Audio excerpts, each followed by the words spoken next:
Hi, Jim Van Zant, one of the pastors here at Carlisle United Methodist Church with Sermon in 3 Minutes. Thanks for tuning in today.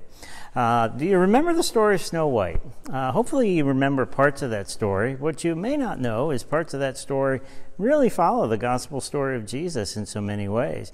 Did the author of the fairy tale do that on purpose, or is it just a coincidence? Some things to think about. The story begins, as you know, with Snow White with an evil queen who wants to be the fairest in the land, her version of world domination. When she learns about a girl called Snow White, she finds that her kingdom is being threatened. Same thing happens in the Bible with Jesus. 2 times, in fact. Once at his birth, King Herod is threatened when he hears the news of the birth of this new Messiah king. And then later on, right before Jesus' crucifixion, we know that he threatens the world powers of both the Pharisees in the religious world and the Romans in the secular world. Snow White is clearly the messianic figure in the story about Snow White. When she learns that her life is being threatened, she retreats into the forest and she meets her 7 woodland friends, kind of the version of the meek of the earth that Jesus would talk about in his Beatitudes.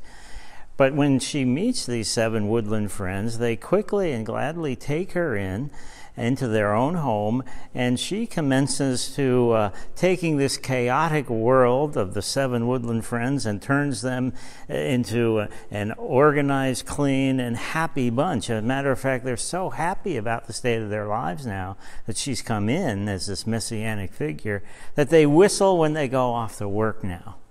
You know how the story goes.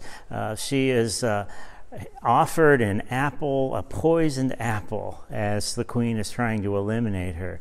Same thing happens in Genesis, doesn't it?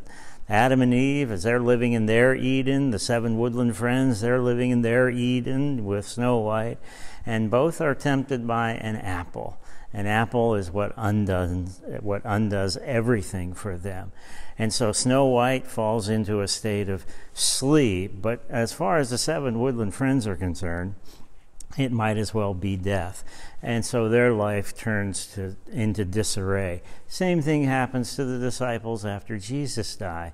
They're confused, and their life turns into a chaotic mess. But then in the story, some unexpected lover comes, kisses Snow White, she rises up, and there's a resurrection. Same thing happens with Jesus, the love of the Father. God overcomes evil and death, and there's a resurrection. And both go off into a happy life forever and ever. You may not have thought the story of Snow White to be that way, but it is that way. Matter of fact, we're doing 4 weeks on some great Walt Disney movies that you might be surprised parallel a lot of the things we find in the Holy Scriptures. So if you're around Carlisle in the month of January, stop by. We'd love to meet you, have you part of worship here, and hear the stories about once upon a time. Have a great day. Thanks for tuning in.